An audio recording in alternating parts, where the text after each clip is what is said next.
Oops, gotta turn the mute off.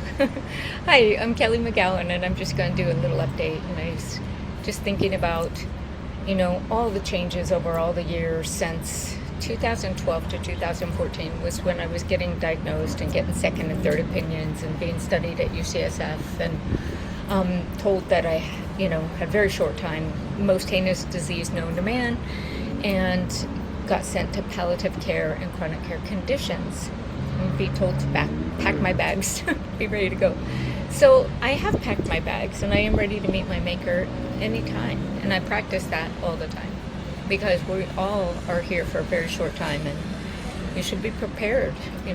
These bodies don't last forever. They're only on a loan for a little amount of time.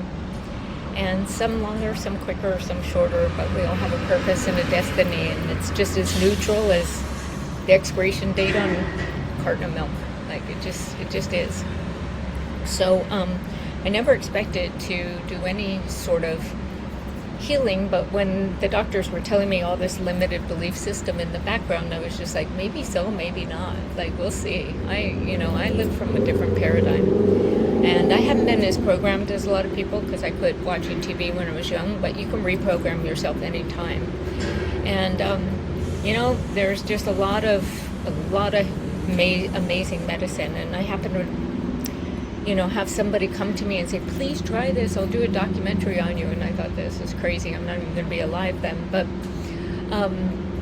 I got guidance to meet up with her because apparently, in fact, when I met with her, we did some forgiveness work around her sister and we never even talked about me. So I was just like, it wasn't about me in the beginning, and it never was, because I just thought, may this benefit others.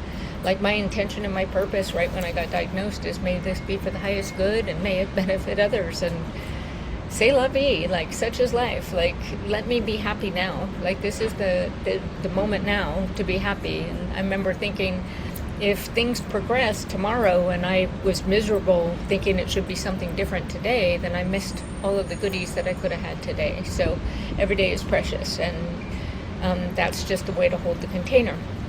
So I wanted to do a talk because through all the journeys of up and down and the purifications, healing so many things, and being, like in hospice with purifications a couple of times, and having it, it's just been a wild ride.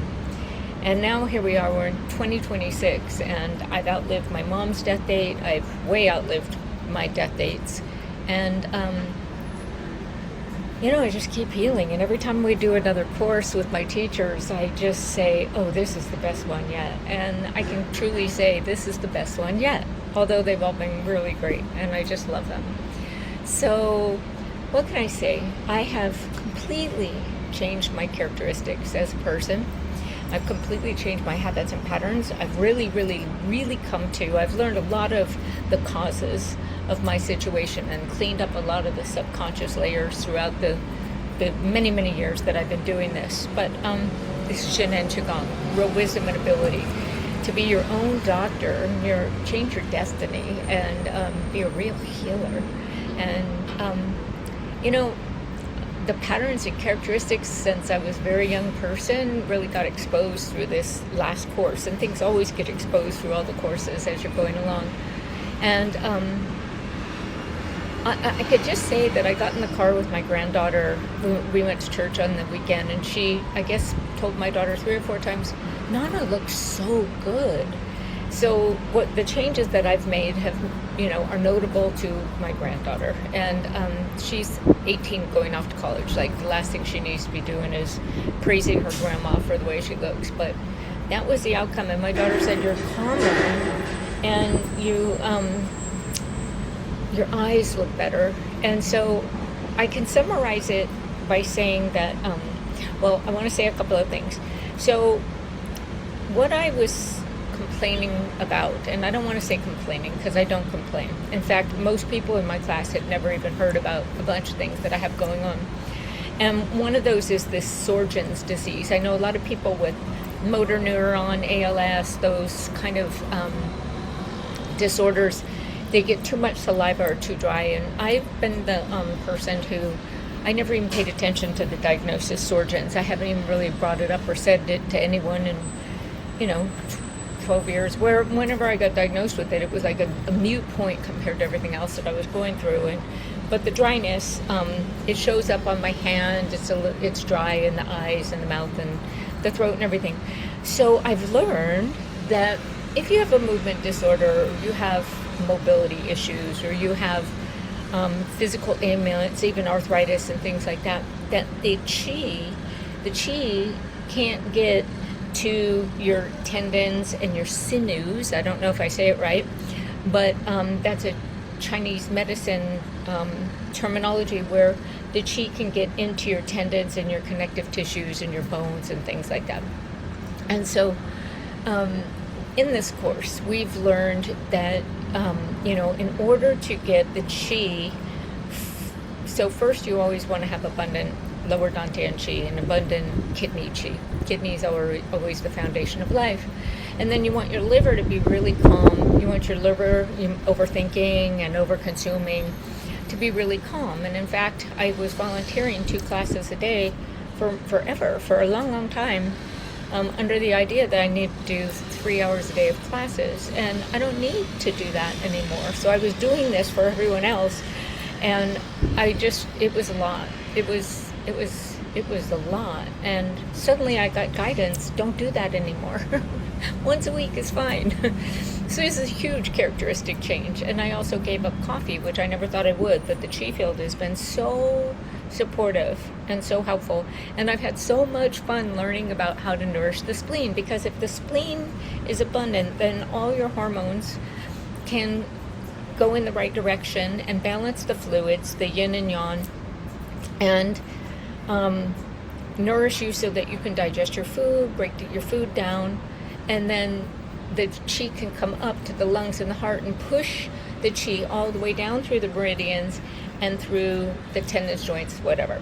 And so I was talking to my group, and I was saying, I in all of my research and my training, and I was, the TCM doctor will take your pulses. He will look at the tongue, the color, the shape, the edges, the cracks or whatever. They'll look at the color of your skin under your eyes. They'll take I think I just said they'll take your pulses. They look at your fingernails, all this stuff.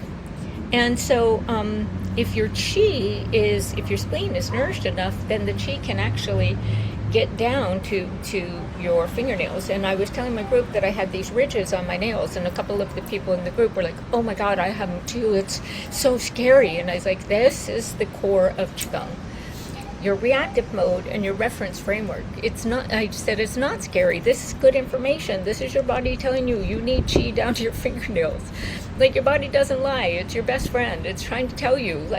So if somebody's going to say, oh, it's scary, and they project this horrible outcome, or if they say, thank you for showing me what you need, and I'll find a way, a divine crumb trail to get the qi down to my fingernails. And that's exactly what I've been doing. I've been, eating for my spleen instead of eating for my ego or what I like to eat. And I've always thought I was a healthy person, but I've reassessed everything from the TCM perspective, gone in and done a lot of research about all my different situations, from my TCM doctor and from all the different information that I compiled together about, where I'm deficient, where I'm out of balance, where I'm dry, where it's too much fluid, that kind of thing. Because I have, in the latest TCM reading, I've got liver fire, but I'm also really dry.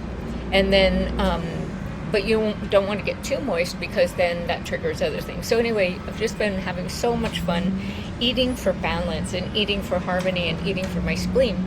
And I never knew it until this course, that the spleen is I knew it. I knew that the spleen was responsible for your muscles, your movement. But it just didn't occur to me to eat. I thought I was eating spleen food, but what I started doing is I went to AI and I said, is this breakfast good for me? And I put in my whole TCM patterns and all the different diagnoses that I've had, and all the different, conditions that I had. I just copied and pasted, and I had them analyze each meal, and they'd be like, oh, add black sesame seeds, or, take this out, don't use that, or if you're using an onion, just use a scallion, because the scallion delivers down to your meridians. And so a lot of the stuff that I was doing, which was getting up in the morning and drinking a big cup of amazing pour-over coffee with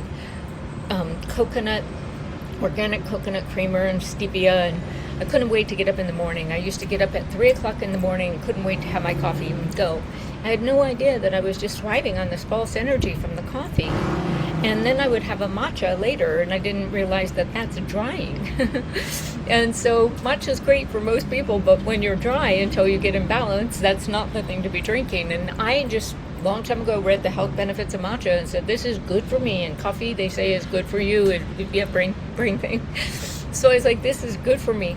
And I was, just exhausted all the time and really running on nervous energy and so stressed because I had to do this class every day at 6 a.m. and do this other class every day in the afternoon. And I thought I was doing it because it was saving my life and also helping others. And I was just volunteering. So it wasn't like I had to do it.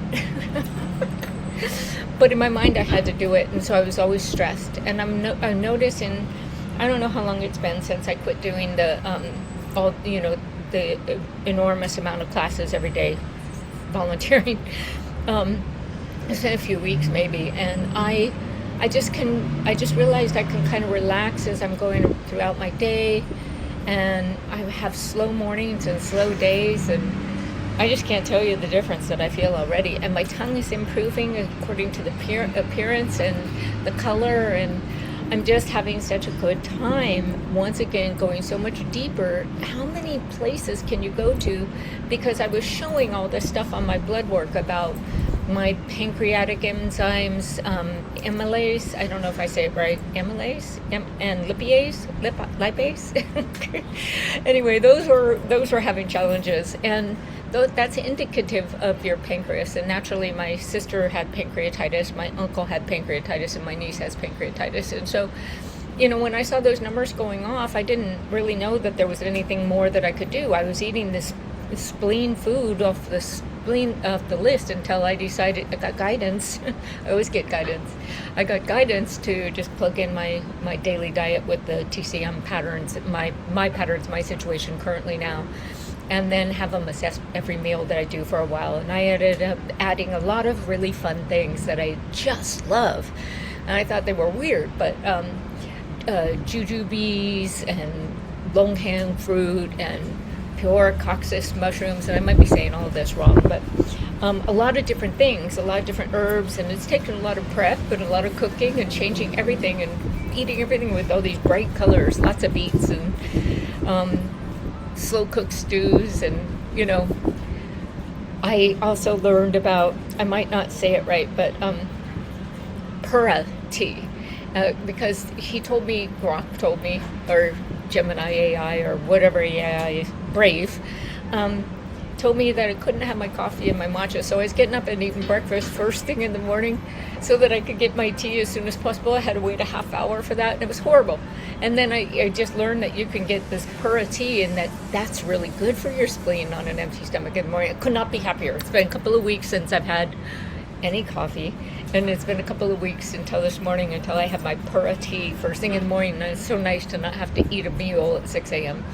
So I'm always flexible, and I'm always learning, and it just gets better and better and better, and I love sharing it with everyone. But more than anything, I'm so surprised at the complete change in my personality that I'm just really loving not having the responsibility.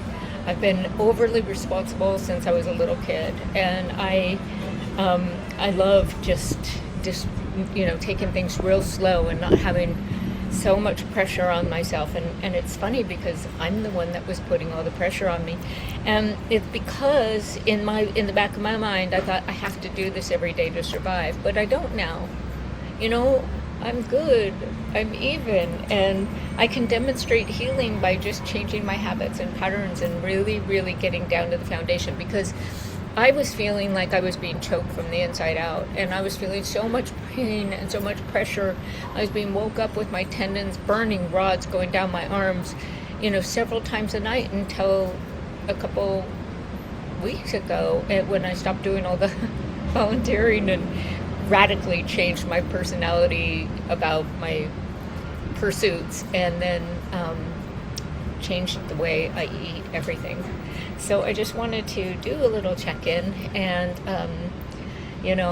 invite people to come to our group and learn zhineng qigong. And it's just this ever-evolving, amazing journey of how, technology to really, really heal your pancreas and your spleen, like medicineless. And not only that, but the side effect is healing on everything else. I feel like my hair is actually looking a little bit healthier and things like that already, and it's really fast. I mean, when you really make these changes with the chi field, not fighting it with your ego, everything starts to relax and unwind and be nourished, and it's just phenomenal. So I just wanted to do a little check-in and wish everybody the very best outcome, and everything is possible. And I got to come back to my place where when I go into my meditations and I meet with my true self, that I've been, able to really have mystical experiences like I used to, and I haven't had those in years, and it's probably because I've just been too damn busy. And that's the first thing you have to do before you take care of your spleen, is get your busyness to quiet down, to quiet everything down. So since then, I've had some amazing mystical experiences in my meditations. And when you come to the groups, we'll teach you all about Iwanti and Ling Yan and, all of these amazing, all this amazing information that helps you to connect to your pure consciousness and the source, and to pluck out possibilities from the field and recreate everything. So I hope you have a really great day, and I hope that this information is contagious and you're in spirit, which means you're inspired and feeling all the possibilities. So have a great day. Mahalo and aloha.